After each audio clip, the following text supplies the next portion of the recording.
kabanata sa Biblia, at nawa, Panginoon, kayo po ang maging tagapagpaliwanag, tagapangaral, tagapagturo. May your truth be our strength, our medicine, our hope, our guidance, and our everyday manual, so we can have a life that is meaningful according to your definition. Kayo po ang mangaral sa amin, Panginoon, turuan niyo po kami, at kami naman nais na tumanggap ng pagpapala niyo. Dala-dala namin ang mga pasalamat namin, ang aming mga awit at sayaw, ang aming mga kaloob sa inyo, Panginoon, dinadala namin sa iyong paanan, pusong humihingi ng laman. Spiritual na laman ang hinihingi namin, Panginoon, at nawa ito po ipagkaloob niyo. Quiet our hearts, protect us from all evil men and evil spirits, bless our loved ones who are not with us, and may your safety be upon this holy assembly. We ask you, Father, confident that you hear, in the name of your Son, our Lord and Savior, Jesus Christ. Attempts at finding the meaning of life. We're going to have a panoramic review of these two very important chapters in a very, very practical book in the Old Testament. Ecclesiastes 1:1. The words of the teacher, son of David, king in Jerusalem. So the book is known to have been written by Solomon. Kung hindi man lahat ay sinulat niya, mayroong part dito na kinolekta niya at isinama niya sa body of wisdom na ito na tinatawag na Ecclesiastes, which means the teacher. Verse 2, meaningless, meaningless, says the teacher. Utterly meaningless, everything is meaningless. A very misunderstood word in the Bible, this meaningless. What is the writer's theme? That nothing makes sense. It is what really might be used as equivalent of meaningless, or in other versions they say vanity, vanity. And later on we're going to deal more about what it means to have anything as meaningless. Verse 3, what does man gain from all his labor at which he toils under the sun? A very important question. Lahat ng tao may ginagawa. Merong magmamadali, merong mabagal, merong malaki ang ginagawa, merong maliit, pero lahat ng tao, meron siyang adhikain, meron siyang prinsipyo, meron siyang mga bagay that he dies and lives for. But the question here means to discover, to uncover the significance in what people do. Bakit mahalaga po na makita natin ang kahulugan ng ginagawa natin? Kasi kukunti ang oras natin sa mundo. Madami sa ating mga waking moments, inuubos natin sa ating ginagawa. Sulit ba ang pag-ubos natin ng panahon? Kung minsan kung bata ka, hindi mo pa iniisip na kukunti ang panahon because you think you have life ahead of you. Pero pagka tayo ay lumampas na sa katanghaliang tapat ng buhay, nagsisimula na nating ma-realize na maiksi ang buhay. Madaling mabawi ang buhay. Dapat ang pinag-uubusan ng panahon yung may katuturan at may halaga. Yung meaningful as against meaningless. Verses 4 to 7, Ecclesiastes chapter 1. Generations come and generations go, but the earth remains forever. The sun rises and the sun sets and hurries back to where it rises. The wind blows to the south and turns to the north, round and round it goes, ever returning on its course. All streams flow into the sea, yet the sea is never full. To the place the streams come from, there they return again. In a very poetic way, pinakita sa atin ng Solomon na ang lahat ng bagay nagre-recycle lang, paulit-ulit, pabalik-balik. That everything is cyclical.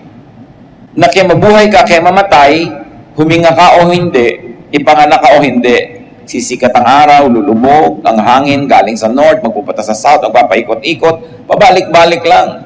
Pati yung tubig, magiging liquid, magiging vapor, pagkatapos magiging tubig uli, magiging liquid na naman. Walang natadagdag at walang nababawas sa mundo mula nang ito ay nilikha. People do not make a dent on life. People don't make a dent on the world. Kahit yung mga kuminsan napakaganda ng mga sibilisasyon, mga lungsod na ginawa, nakikita natin kinain uli ng gubat, bumalik uli ang dati. In fact, yung mga halaman, hayaan mo lang yan, huwag mong pigilin, tatakpan niya uli tayo lahat. Kita niyo yung mga tulay, mga bubong, tinutubuan ng halaman, pag di mo binubunot, mga alulod, babalik uli sa lahat. Kahit anong pagsisikap ang gawin mo, babalik at babalik ang lahat.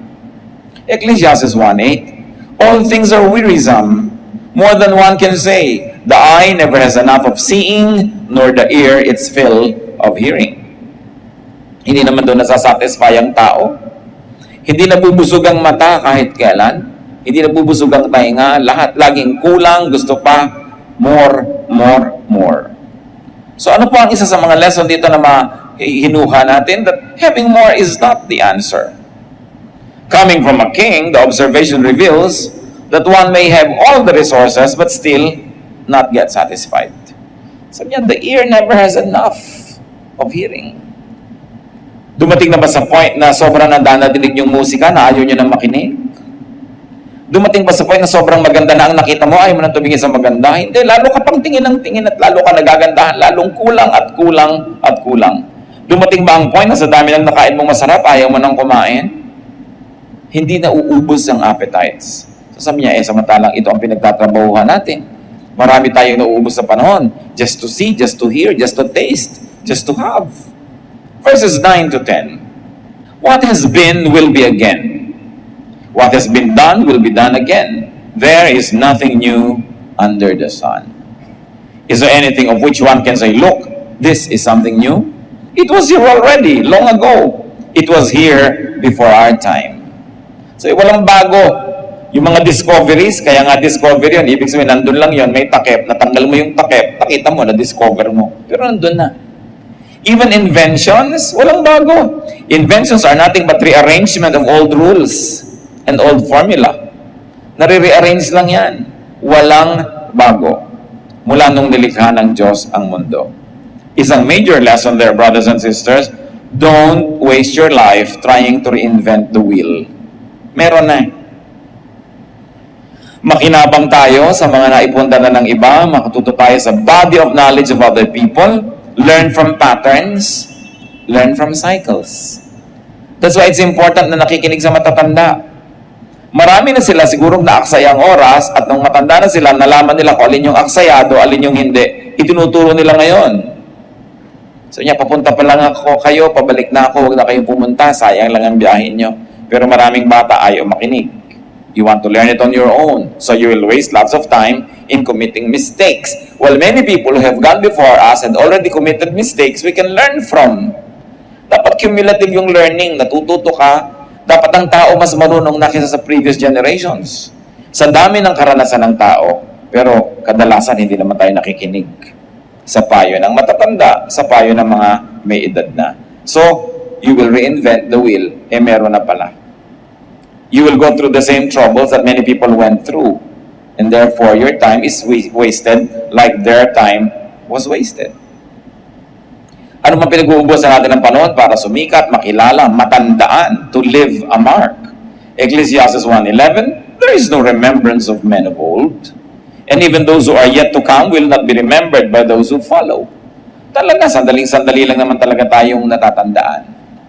Anong halaga sa inyo ng photo album ng lola nyo, for instance? Liban na lang yung mangilan-ngilan, ang hilig-hilig sa family heritage and history. So yung mga family album mo, mahalaga lang sa'yo, scrapbook, pati mga balutan ng chiclet na ibinigay sa'yo nung nanliligaw sa'yo nung nakadikit pa doon. Mahalaga lang sa'yo, pero pag matanda ka na, nababali, wala rin. O let's say, kinamatayan mong mahalaga pa ba sa anak mo yon? Siguro konti, kasi nanay o tatay ka niya, pero sa apo mo, tatapon na lang niya yun, aanin niya yun. Liban na lang ikaw si Jose Rizal. O liba na lang you're somebody so famous na magkakaroon ng katuturan yun. Pero kahit naman yung mga nagiging sikat, nagiging baliwala din ng mga bagay-bagay na mahalaga sa kanila. At kahit sa buhay natin mga kapatid, may mga bagay na ang halaga, tapos later on wala na. Yung mga collectors, they realize that.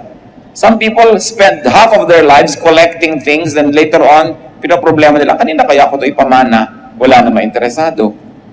Kasi kung ano yung mahalaga sa iyo nun, hindi yung laging mahalaga. Don't waste your time to immortalize yourself. Wala yun. Kahit yung mga ating Cementerio del Norte, ang gaganda ng mga musilyo, ng mga pamilya, they think that they will be immortalized and remembered forever. Ngayon, tinitirahan na ng buhay yung mga libingan nila. So, yung mga iba, kinukuha na yung mga patay nila, nililipat sa iba dahil wala, nakakatakot na yung lugar na yan, hindi na siya in. Ganon din naman yung mga sphinxes at mga pyramids ng Egypt, that they thought they'd be there forever. Ang dami nila inilagay na wealth. Nung bumagsak ang imperyo nila, lagi tuloy hinuhukay yung mga libingan para makuha yung wealth. No, but this is forever. Pagka iniisip natin yung buhay natin, sayangin natin para lang magkamonumento ka, sumikat ka, maalala ka Sayang kasi baliwala rin. At ito yung mga pinag-uusapan ni Solomon. Yung mga meaningless things. Para yung buhay natin, maitalaga natin kung ano yung meaningful. Para kung tayo babawian na ng buhay, wala tayong pagsisihan na nasayang ang ating panahon. Ecclesiastes 1:12-14. I, the teacher, was king over Israel in Jerusalem. I devoted myself to study and to explore by wisdom all that is done under heaven. What a heavy burden God has laid on men. I have seen all things that are done under the sun. All of them are meaningless, a chasing after the wind. Sabi niya, ako, king, lahat ng gusto kong gawin, nagawa ko, na-afford ko, lahat ng gusto kong project, lahat ng gusto kong pag-aralan, napag-aralan ko, ang gusto kong i-research, na-research ko, ang dami kong ginawa. Sinuri ko lahat yung mga bagay na yan. You know why Solomon could do that? Because his reign was very peaceful. He inherited a very powerful, united, and peaceful kingdom.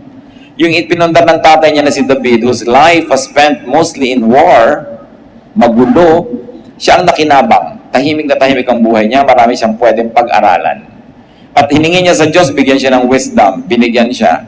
Ang yaman-yaman niya, ang mga tao nagpupunta sa kanya para makinig sa kanyang katuruan. Pag may nababalitaan siyang marunong, ipinasusundo niya, ano ba yung runong mo? Ikwento mo sa akin. Dami-dami niyang alam. Pero sabi niya, alam niyo, ang nalaman ko lang, wala naman talagang dapat malaman. Wala naman talagang ganong kahalaga para pag-ubusan mo ng panahon na alamin. Wisdom could not help much in understanding life. That understanding life is like controlling the wind. It is impossible. At ito yung buong konteksto ng meaningless at chasing after the wind. Ang hangin daw ba ay nahahabol? At kung sakali mong abutan, kaya mo ba itong ikulong sa iyong mga bisig? Kaya mo bang yakapin? Kaya mo bang ilagay sa kahon? Kaya mo bang ilagay sa bulsa ang hangin? Kaya mong talian? Hindi. So niya, yun ang paghahanap ng kahulugan ng buhay. Parang paghahanap at paghabol at pagkulong sa hangin. It is meaningless. Hindi ibig sabihin walang halaga, kundi walang katuturang gawin yan. Na sobra mong isipin ang lahat, sobra mong pakalimi-limiin, sobra mong bigyan ng logic, i-philosophize ang buhay, hindi mo kayang gawin yon. Walang nakakaunawa niyan. Sabi, tinangka ko yan, I had all the time, I had all the money, I had all the power. Ang sabi ko lang sa iyo, meaningless. Bakit daw? Ecclesiastes 1:15, what is twisted cannot be straightened. What is lacking cannot be counted. Kahit pagano ka karunong, sabi ganun, yung liko, hindi mo maituwid-tuwid. Kinyo, ang dami-dami mga doktor, marunong sila na masamang manigarilyo, pero naninigarilyo. Pero marunong, di ba? Maraming mga, alam nila yung theory, pero hindi naman nila magsunod-sunod. Alam nila.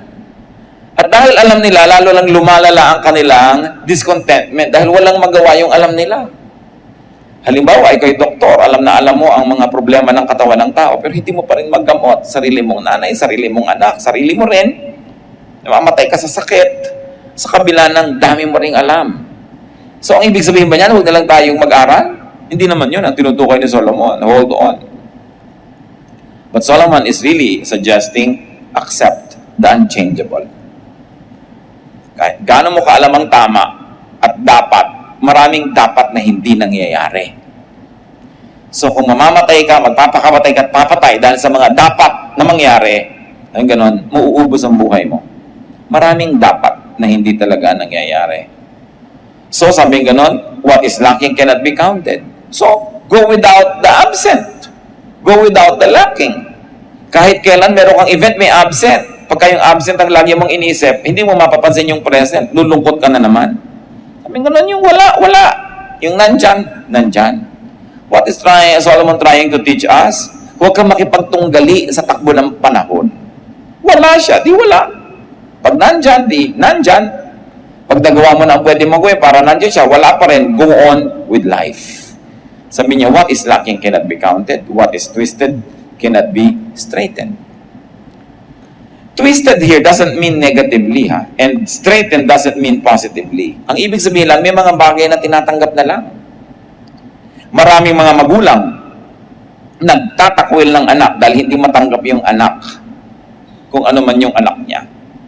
Maraming mga anak lumalaya sa magulang kasi hindi niya matanggap yung magulang niya. Pinipilit niya yung magulang niya maging kung ano ang konsepto niya, kung ano dapat ang magulang.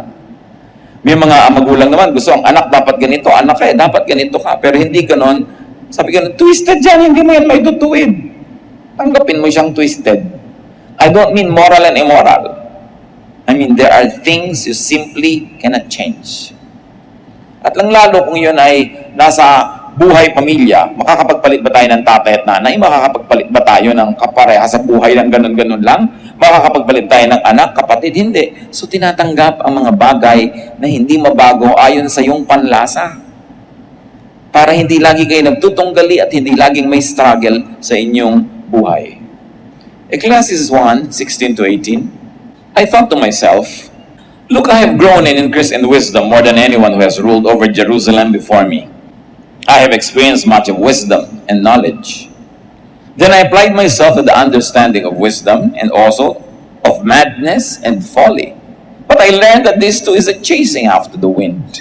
For with much wisdom comes much sorrow. The more knowledge, the more grief. Sabi ko noon, wala namang naging mas marunong na hari dito kaysa sa akin. Talaga ako lang ang pinakamarunong. Nalaman ko ang hindi naabot ng iba. Nalaman ko ang pinangarap lamang na alamin ng iba. So, sinubukan ko mga karunungan, sinubukan ko rin ang makahangalan. Sabi niya gano'n, baka doon nandun ang kahulugan ng buhay. Sabi niya, pero alam niyo, yung paghanap ng kahulugan ng buhay na ito, para lang paghahabol sa hangin. Sabi gano'n, it is meaningless. Hindi mo pa rin siya maintindihan. At sabi, ito pa, habang rumurunong ka, lumulungkot ka lang. Habang dumadami ang alam mo, mas napapasok ka lang ng kalungkutan sa buhay. No? So, ang ibig sabihin ba nun, huwag lang tayong marunong, hintayin muna natin kung ano sasabihin niya later. So, the teacher noted that understanding life was hard to do. That understanding life was as senseless as chasing the wind. Hindi natin lubos na unawaan ang buhay. Kung minsan, sunod-sunod ang dagok ng buhay, namatay ang kapatid, namatay ang nanay, namatay ang ganon, nagsara ang negosyo, nasunugan ng bahay, sunod-sunod. Tapos sasabihin sa'yo nung namatayan, bakit? Hindi ko alam. Hindi natin alam. Mabait naman ako, nag-church naman ako. Walang kinalaman yun doon. Hindi lahat may paliwanag. Hindi lahat logical and sensible the way we think of logic and sensibility. May mga bagay na, ayun talaga, nandun, kahit mo biyakin ang ulo mo, hindi mo siya mauunawaan kung bakit ganun. Bakit pinalaki ko naman ng mga anak ko ng ganito, ba't nagkaganon? Hindi mo kayang lutasin yung iba. Meron tayong mauunawaan, pero may hangganan yung kaya nating unawain. Sabi ni Solomon, pinag-isipan ko na yan, huwag na kayo magsayang ng panahon. Makinig na lang kayo sa itinuturo ko sa inyo. We cannot understand life to the point of controlling it. Hindi niya minamasama na unawain ang buhay, pag-aralan ng buhay. Pero para mo unawain ang buhay, nang sa ganon, makontrol mo ang outcome nito. Sabi niya, that is a chasing after the wind. It cannot happen. You can never know the mysteries of life enough that you can master its direction and its outcome. Willing ka na gawin ang kaya mong gawin, tapos tanggapin mo kung ano ang magiging bunga nito, plus bunga ng iba't iba pa mga elemento na beyond your control. The teacher noted that more knowledge leads to more pain, or more exposure to pain, to suffering, or for capacity for both pain and suffering. Talaga, malaking burden na maging marunong. Mahirap. Lalo responsable ka. Pagka nga responsable ka, matutulog ka lang sa isang hotel, hinahanap mo pa yung fire escape, nasa may fire escape nito. Yung mga irresponsible, tulog na lang eh. Bukas, pareho din naman kayo nagising, ikaw pa itong nabawasan ng tulog. Yung mga sobrang responsable, nakasaksak pa ba ang plancha, babangon pa yan, bubunutin yan. Yung mga iba, they don't even care. Napakarami mga tao, ang sarap-sarap ng buhay dahil mangmang. Dahil tamad, dahil hindi nag-iisip. Yung iba, inaalala, paano kaya ang enrollment ng anak ko next year? Hindi na mapagkatulog. Yung iba na, bukas na enrollment, ngayon pa lang talaga naghahanap, ngayon paggagawa ng paraan, at nagtatabaan pa nga. Sabi ko, alam niyo, sobrang nag-iisip, sobrang responsible, hindi naman ibig sabihin, mas magiging maayos ang buhay niyo eh. Hindi naman ibig sabihin, masasaya kayo. No? Pero sinasabi rin ni Solomon, to be foolish and to be wise, pareho lang yan, pareho lang kayo mamamatay. Pero mas mabuti na rin wise. Sabi niya. Ecclesiastes 2, 1-3. I thought in my heart, come now, I will test you with pleasure to find out what is good. But that also proved to be meaningless. Laughter, I said, is foolish, and what does pleasure accomplish? I tried cheering myself with wine and embracing folly, my mind still guiding me with wisdom. I wanted to see what was worthwhile for men to do under heaven during the few days of their lives. Sabi niya, nung nagpakarunong-runong ako, lumungkot ako. Isipin niyo kung aalamin niyo lahat ang nagdurusa, ilan ang may sakit, sinong mga iniwan ni ganito, sinong mga ulila, nilungkot talaga kayo. Pag nagso-social work kayo, makikita niyo lahat ang suffering, nilungkot talaga kayo. Mas masarap pa yung pag may bagyo, lagi nasa mall, enjoy na enjoy. Ikaw naman na lumalangoy-langoy sa baha, nakikita mo lahat ng pagdurusa. Sino sa inyong dalawa sa palagay mo tutulog ng mas maimbing? No? Sabi niya, pero mas mainam pa rin yung wise, mas mainam pa rin yung godly. Sabi ni Solomon, pero dahil lumulungkot ako at yung dumadaming nalalaman ko, sinubo ko naman, sabi gano'n, na magsaya, maglasing, magpakasarap sa buhay. Sabi gano'n, pero tatandaan nyo, may wisdom still guiding me. Hindi naman ako todong nagwala. Sabi niya gano'n. Pero tinikman ko, sinubukan ko lahat, pati mga kahangalan ng mga tao. Hindi ako sang-ayon kung ba't gano'n sila mamuhay. Baka may alam silang hindi ko alam. Baka may ligaya silang hindi ko maranas sa maiksing buhay na ito. So aalamin ko, sabi niya, in search of meaning, in search of the best way to live or the maximum benefit in life, the teacher tried fun and enjoyment and wine. What was his conclusion? He realized that laughing and having fun doesn't do much good. Yung wala rin eh. Yung tawa ng tawa, bukas walang pera. Yung gano'n. Yung sobrang ding saya, laging masaya, biglang bukas malungkot. Napapansin niyo ba yun? Yung pag sobrang saya ka, biglang may kasunod na lungkot. Sabi niya, nagbabalance din kasi ang buhay eh. Kung sobra kang lungkot, sumasaya ka naman. Kung sobra kang saya, lumulungkot ka, nagbabalance lahat. Kaya sabi ko, kahit sa kamalagay, pareho lang yan. So, wala pala sa pagsasaya. So, gumawa siya ng ibang paraan. Verses 4-6. I undertook great projects. I built houses for myself and planted vineyards. I made gardens and parks and planted all kinds of fruit trees in them. I made reservoirs to water groves of flourishing trees. So nag-green revolution siya. Nagtanim siya, nag-backyard farming, naggawa ng mga irigasyon para sa ikabubuti ng mga tao sa kakahanap niya ng kahulugan ng buhay.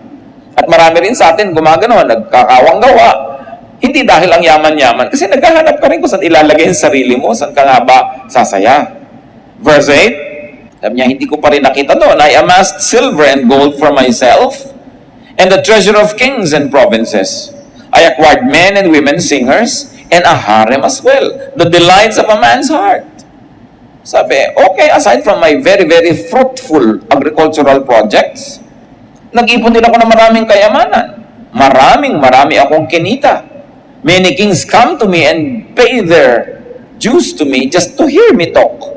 Ganun kasi karunong si Solomon. Ganun, kumuha ako ng mga singers. Kantahan naman. Walang katapos ang mga singers dyan. At may harem, alam niyo naman, libo-libo ang kanyang asawa. Diba? Daan-daan ang kanyang mga pinakasalan.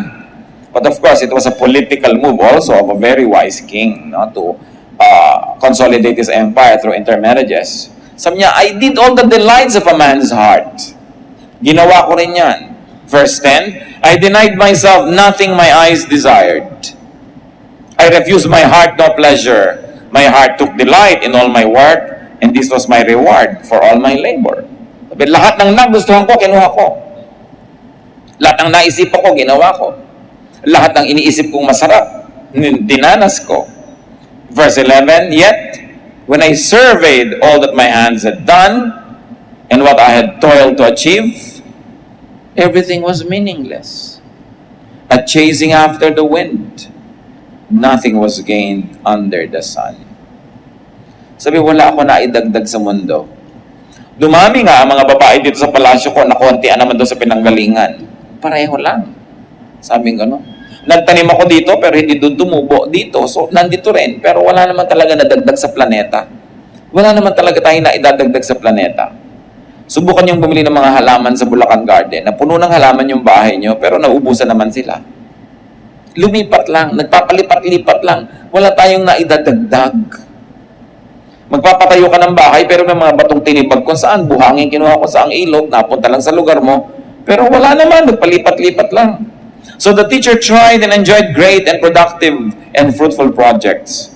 It was beneficial to others as well. He tried construction, agriculture, irrigation, ownership, acquisition of slaves and laborers, even animals. He tried entertainment and romance, fame and wisdom, boundless freedom, even enjoyment of what he did. His finding, everything was simply not worth the trouble. Chasing after the wind. When you try to shepherd the wind, you cannot do that. Sabi niya, ito ang napapala ko sa paghahanap ng lahat ng logic at kahulugan. Alam niyo po, mas mainam pa kuminsan yung walang-wala ka pero umaasam ka, kesa nasa iyo ng lahat, kasi hindi ka masaya at hindi mo na malaman kung ano pang aasamin mo. Mas nakakalito yun. Yung walang-wala ka, alam mo yung gusto mo. Isang tuwang-tuwa ako sa mga wage earners. Kapag nagka 1,000 lang ako, alam na alam niya kung anong gagawin niya. Pag nagka 5,000 ako, alam na alam ko kung anong gagawin ko. Yung nagkaroon ng konting bonus, wow, kain na sila sa kung saang restaurant ng pamilya niya. Nagkaroon lang ng 2-day holiday, alam na alam nila, pupunta sila kung saan. Pero yung ang dami-daming pera who can go anywhere, saan nga ba tayo pupunta? Ano bang gagawin natin? Ano bang bibili natin? Ewan ko kung marami na sa inyo nakakaranas sa ganung level na sa dami, hindi nyo malaman ang gagawin. Pero kung nararanasan nyo yan, alam nyo ang tinutukoy ko. Mas mahirap yung meron kang resources kasi hindi mo alam kung anong gagawin mo kaysa sa wala, tas alam na alam mo. At least may goal ka. May hinahangad ka, may inaasam ka. So, litong-lito na yung Solomon. At siguro kayo rin. Ano nga bang mapapala natin dito sa Ecclesiastes na to?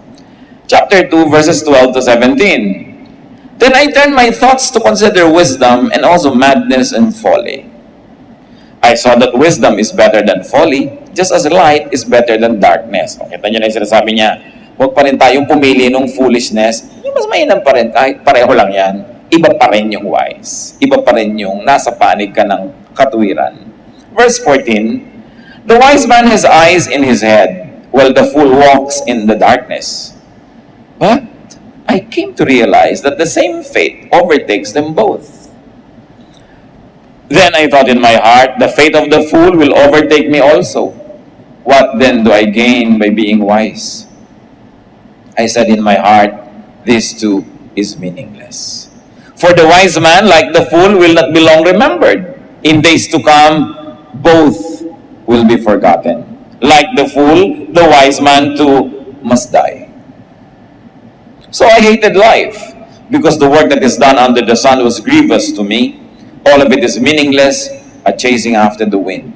So niya, alam nyo, mas mainam yung matalino ka kaysa hindi ka matalino, righteous ka kaysa unrighteous ka. Pero ito sabihin ko sa inyo, matalino ka matindi, righteous ka man, pareho lang kayo mamamatay. Sabi niya. Kaya ito naman, konsolasyon nung hindi masyadong matatalino, ay, mamamatay ka rin. Sabi niya dun sa matalino. Sabi niya dun sa mayaman, mamamatay ka rin, no? Nakakaroon siya ng konsolasyon. Pero yun namang mayaman na, sabi niya, anong napala ko? Ano napala ko sa pagpakatalino? Pareho lang kaming mamamatay nung hangal na yan na naglalakad sa labas. Di ba? Kung isang donyang-donya ka, ang bango-bango mo, ang yaman na yaman mo, tapos yung maid mo, pareho lang kayong mamamatay eh. Ganon. So ano nga ba talaga ang pinagkaiba? Ano nga ba ang special sa buhay? The teacher realized that wisdom and foolishness are both meaningless. They're almost the same. But though wisdom and foolishness are both meaningless, sabi niya, wisdom still better. Why? Because wisdom is on the side of godliness, of God. Namamatay kang masama, mabuti na yung mamatay kang mabuti. Namamatay kang gutom, mabuti yung mamatay kang busog. So kahit pare-pareho tayong namamatay, meron pa rin namang advantage yung nag-iisip at yung may katuwiran. But the wisdom is better, both the wise and the foolish die and experience the same things. Lumulungkot din ang mayaman tulad ng mahirap. Nagkakasakit din yung mayaman tulad ng mahirap. Masakitin pa nga madalas. At namamatay din yung mayaman at sabi, pareho lang kayong malilimutan. Nakita nyo, gaano ba karami natatandaan natin sa mga pharaoh? Gaano ba karami natatandaan natin dun sa mga hari at mga reyna na may mga magagandang puntod? Pareho lang. Nung mga natumbal na lang dyan sa gilid ng daan at tinubuan ng damo at nakalimutan na siya ng mundo. So the teacher began to hate life. Sabi niya, nawalan ako ng gana sa buhay. Or you might want to say, the teacher began to love life less. Again, this sad realization could be brightened up if one didn't take life seriously. Sabi niya, masyado ka kasing serious, masyado mong iniisip, kaya tuloy nababahala ka. Mag-isip ka lang nung dapat mong isipan, yung iba, huwag mo na silang isipin. Ecclesiastes 2:18-19, I hated all the things I had toiled for under the sun, because I must leave them to the one who comes after me. And who knows whether he will be wise man or a fool. Yet he will have control over all the work into which I have poured my effort and skill under the sun. This too is meaningless. Sabi niya, alam niyo, isa pang walang katuturan sa buhay, hindi mo maintindihan, sobra ka nagpakahirap, nagpundar, nagtakatino, at nagpayaman, kasi mamamatay ka, may ibang magmamana. At kung siya man ay matalino o hindi, doesn't matter, sa kanya mapupunta yon. So niya, di ba, meaningless? Dami-dami mong pinaghirapan, tapos mamanahin lang niya. Isipin mo ang isang tatay na nagtrabaho, pagkatapos namatay. Minana ng asawa niya, tapos nag-asawa ulit ang asawa niya. Itong walang kahirap-hirap na lalaking ito, suddenly, no? Nakahiga sa kanyang kama, ginagamit ang kanyang kotse, at nag-e-enjoy sa kanyang pinundar. Or, hindi man sa asawa yon, nagpundar ka, minana ng anak mo, yung kung sinong tao, napangasawa ng anak mo, biglang kalahati na siya, na may-ari. Kaya namatay pa yung anak mo, dinapunta sa kanya lahat. Nag-asawa siya ng iba, di dalawang total strangers sa buhay mo ang nagmana ng lahat ng pinundar mo. Sabi ni Solomon, di ba nakakalungkot isipin yan? So anong leksyon? Sabi niya, ang hirap naman kasi magpundar, ang hirap magpakayaman, pinapagod mo ang sarili mo, nag-aalala ka, hindi ka mapakali hanggang hindi napipirmahan yung contract, hindi ka napapakali hanggang hindi tapos yung deal, you have sleepless nights. Pagkatapos kung sinong makikinabang, so the time and the capacity to enjoy the fruits of one's labor is limited. And this is what makes life sad. He's limited only to his short lifetime. Other people would eventually inherit one's wealth and even fame, whether they are wise or foolish. Verses 20-23, so my heart began to despair over all my toilsome labor under the sun. For a man may do his work with wisdom, knowledge, and skill, and then he must leave all he owns to someone who has not worked for it. This too is meaningless and a great misfortune. What does a man get for all the toil and anxious striving with which he labors under the sun? All his days his work is pain and grief. Even at night his mind does not rest. This too is meaningless. Kaya yung kasabihan na the first generation works hard to put it up, the second generation enjoys it, the third generation sells it. Sino ba nagbebenta ng mga bukid? Mga apo. Sino nagbebenta ng mga antik? Mga apo. Sino nagbebenta ng lahat ng mga naipundar? Mga apo. Kasi wala na silang affection masyado dun sa lolo at lola na nagpundar nun eh. No? Yung sabi ko nun, nagpakahirap-hirap ka, tapos ibebenta lang nila, papakinabangan ng iba. So the teacher's study and realization depressed him. Tinatanong niya, bakit nga ba kailangang iwan ko sa iba ang pinaghirapan ko? Mga mana.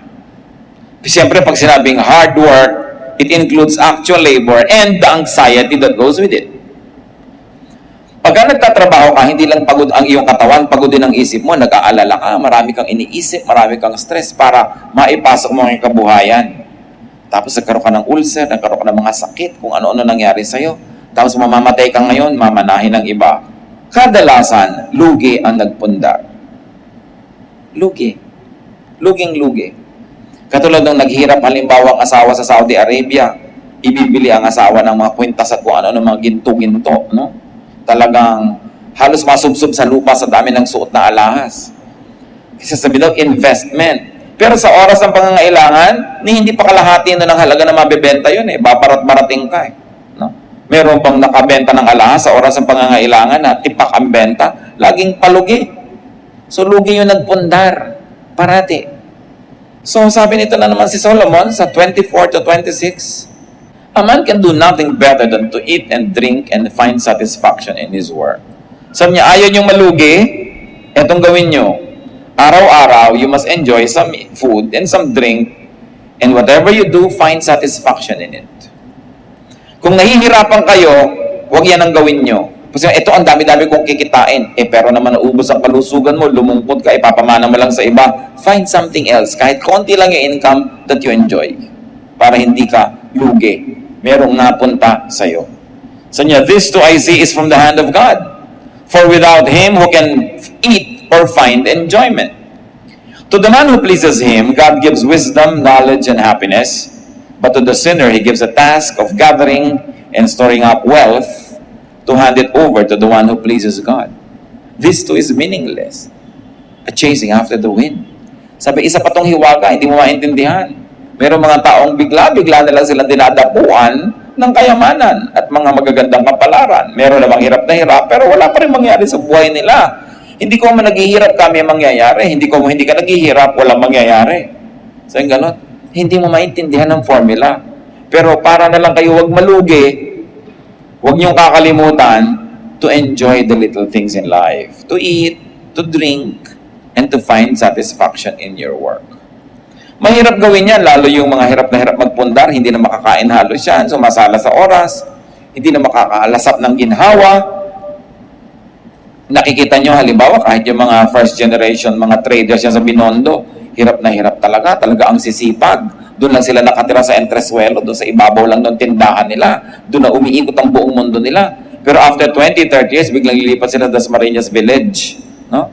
Pagkatapos, sinong sobrang nag-enjoy no na? Mga anak, mga manugang, at mamaya mga apo na.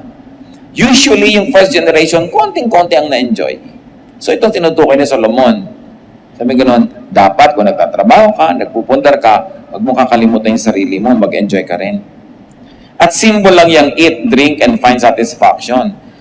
What Solomon is saying is, habang nag-iipon ka, dapat may ginagastos ka rin para mag-enjoy ka. Huwag kang ipon lang ng ipon, tapos iiwan mo sa iba. Ang sama tuloy ng loob mo, pag namamatay, nilalagot na yung leeg mo, ayaw ko pa mamatay. Kasi hindi mo pa na-enjoy.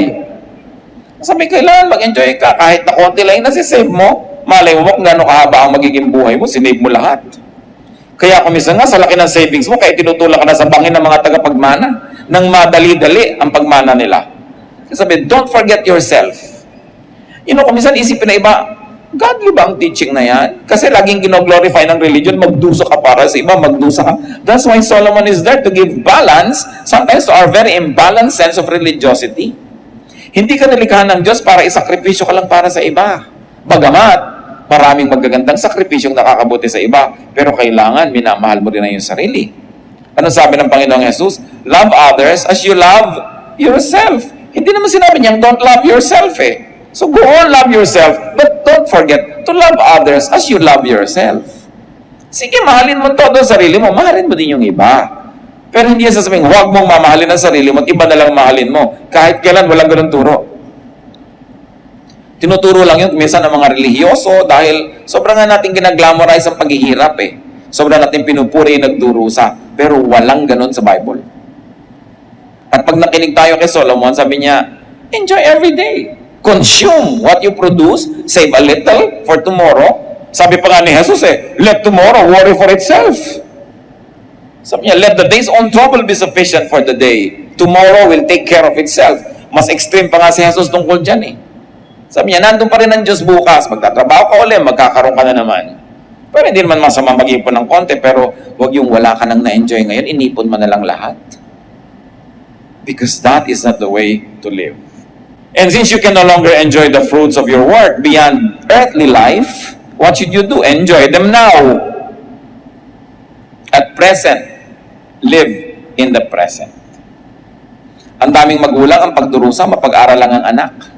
No? Hindi na kumakain na masarap. Mga magulang sa probinsya, buong semestre, nagdidildil sa asin. Uuwi ang anak pag semestral break, kukunin lahat yung inipon nila. Tapos text and text. Gusto pa ang mga cellphone, mga mahal. Tapos gimmick ng gimmick ang pagdurusa ng mga magulang. Pwede mong gawin yan. Pero kung talagang sobrang hirap nyo, di mag-working student siya, bakit mong gagawin siyang prinsipe at prinsesa, tapos kayo, wala lang ginawa kundi tiisin ang buhay nyo. Diba? Na wala na kayo nakaing masarap, pagkatapos biglang nag-asawa, nalimutan ka na. Para wala kang regret sa buhay. Kasi pag inilagay mo lahat yung, ilalagay ko lahat sa kanya, total, mamahalin niya ako. Paano kung di ka minahal? Habang buhay ngayon, pagdurusa at pagsisisi ang laman ng puso mo, sama ng loob. Kaya sabi ko, meron ka, meron din ako. O meron ka, meron din ako. We've got to learn to love ourselves also. Why? Because life is a gift from God to be enjoyed. It is not a ministry to suffer from. While, yes, there are worthwhile ministers in life, but you were not created by God just for ministry. You were created by God because God loves you and God likes you to have fun, to enjoy life. At the same time, to do good. Balance. Hindi one way. Because you can never carry your treasures to the grave, enjoy the simple, affordable, and available pleasures of both consumption and production. And this is where Solomon is very profound. Iniisip ng marami ang enjoyment sa consumption lang. Di bali, magtrabaho tayo na magtrabaho, mahirapan tayo na mahirapan. Sa weekend naman, may day off tayo at mag-enjoy tayo. Hindi yan ang tinuturo ni Solomon. Ang tinuturo niya, paski yung Monday to Friday na nagtatrabaho ka, dapat enjoyin mo yan. Kasi, yung Monday to Friday last week, hindi na babalik ever. Kahit mag-enjoy ka sa Saturday and Sunday, yung Monday to Friday mo na hindi ka enjoy, nalugi ka na rin. Paano natin gagawin yon? Unang-una, sa abot ng ating makakaya, do work that you enjoy. And of course, if you are being paid to do something you enjoy, you're actually playing. You're not working. So dapat tayo, habang lalo na yung maaga pa lang, nagsisimula ng karir, ibagay nyo sa inyong mga taste ang gagawin yung trabaho. Kahit merong mas malaki ang kita pero hindi kayo enjoy, doon na lang kayo sa moderate ang kita or less pero enjoy kayo. Kasi bawat oras na nandun kayo, meron kayo enjoyment. Kesa puro kayo pagtitiis at pagturusa. At kung kaya nyong kumawala sa mga ginagawa nyo ngayon na hindi kayo enjoy, then kumawala kayo. Sa bahay halimbawa na hati-hati ang trabaho, ayaw na ayaw mo maglaba pero enjoy ka mamalansya, makindil ka sa isang kapatid mo, o ikaw maglalaba, ako mamalansya. Para pareho kayong enjoy kasi gusto na niyang nilalaro-laro yung mga bula-bula, saya-saya niya pag naglalabas siya. No? So, hanapin mo yung gusto mo at yan ang gawin mo. Sinasabi ni Solomon, huwag lang yung nagdurusa ka lang dyan. Because work must be enjoyed as an end in itself. Hindi lang siya means to earn. Kailangan means din siya to be happy and to find satisfaction. Kaya sabi niya, find satisfaction in what you do. Enjoy your consumption and even your production. Solomon is saying, whatever it is that you face, enjoy the moment. Hindi na yan babalik. Sayang pag hindi mo na-enjoy. Such enjoyments are God-given and God's gift to His people. To find meaning in life, let me be emphatic, as Solomon was emphatic, enjoy your work. The process, the environment, the workmates, the benefits, the challenges, and the fruits. Lahat yon, the whole work. Find ways to enjoy. If what you do is not naturally enjoyable, find ways to enjoy it. One of the marks of intelligence is that you are able to manipulate your environment for your benefit. So find ways to enjoy. Since one's gain at work must be left behind to people who didn't work for them, then better enjoy it to the max. Every day, every moment.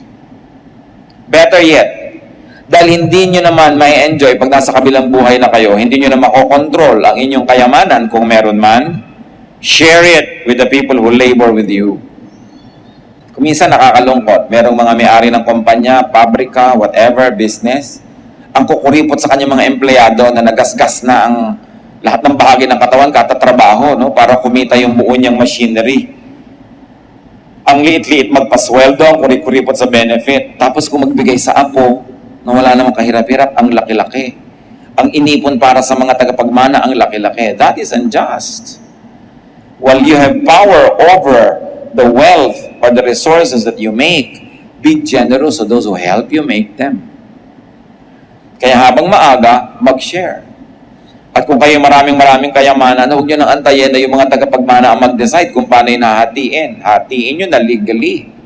Habang malinaw pa ang inyong isip at kaya nyo pang pumirma, napakaraming bangkay na pag tinignan mo, bakit parang siyang bumoto? May tinta sa tab. Aba, may matinong kamag-anak na habang naghihingalo siya, nagpatatak na ng mga kung ano-anong mga deed of sale. By the way, alam nyo ba na mahahalata mo pag patay na yung nagtatak?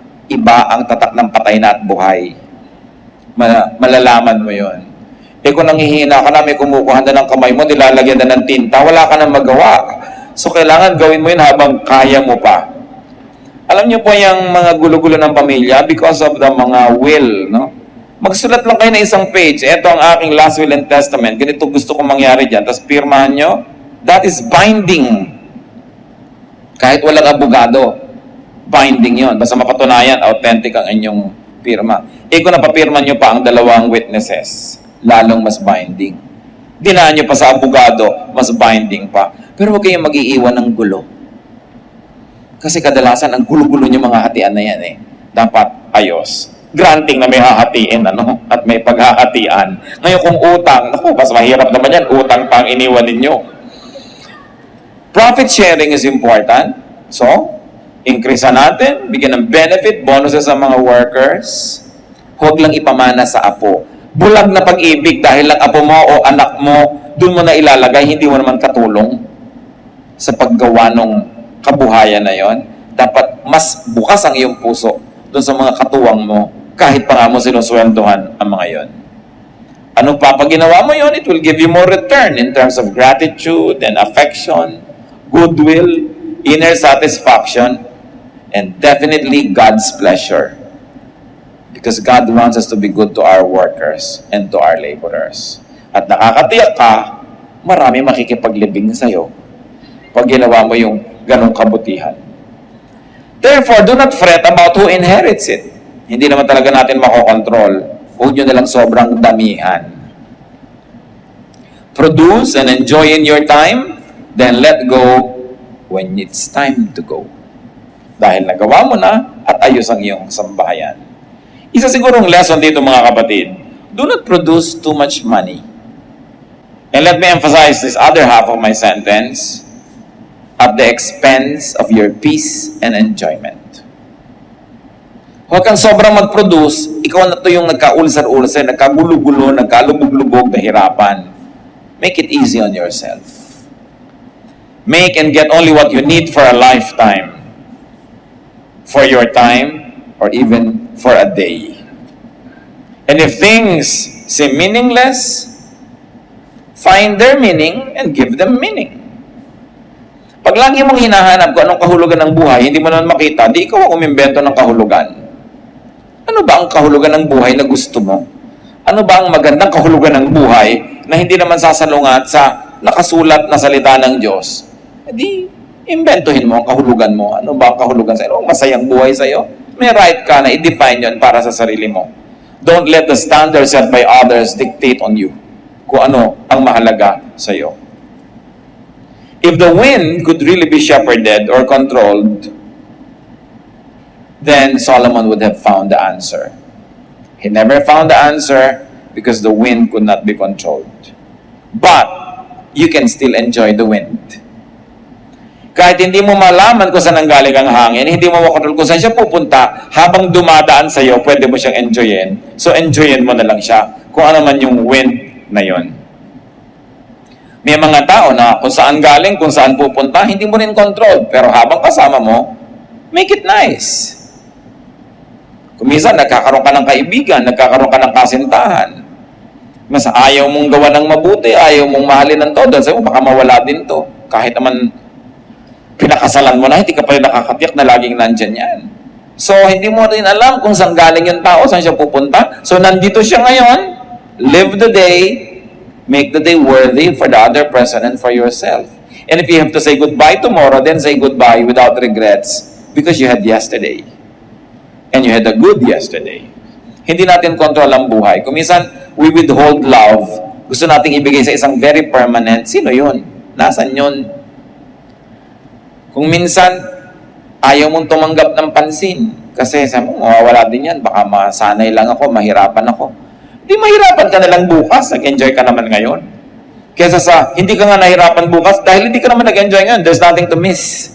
Many people miss out on what's meaningful and what's passionate in life because they're too afraid of losing them tomorrow. If you lost them tomorrow but you had them today, then it's worth it. Then you never had it at all. So, pagka tinignan natin si Solomon, very practical ang mga turo niya sa buhay. Hindi niya tayo ine-encumber ng maraming mga kung ano-anong doktrina. Hindi niya tayo ginuguluhan ng kung ano-anong mga divisive religious thought. Pero ang concern niya, that you have a grasp of what you want in life, do what you can to pursue it, do not work too hard, enjoy the day, enjoy the moment, and if you have to die, then die. Wala kang pinagsisihan dahil nabuhay ka. At tulad ng sinasabi niya, stop looking for specific things. Just enjoy whatever you find. Parang shopping, pag may hinahanap ka na ganitong damit, ganong size, ganong kulay, pagod ka na, nahalungkat mo na yung buong tindahan, wala ka makita. Ba't hindi ka na lang tumingin-tingin? Ang baka makita mo at magandahan ka, di yun ang bilin mo, di ka pa napagod. But when you always have a specification of what you want, most of the time, you will just be searching and you won't find it. So why don't you just open your eyes to things that are not nice, that you never even imagined to have existed,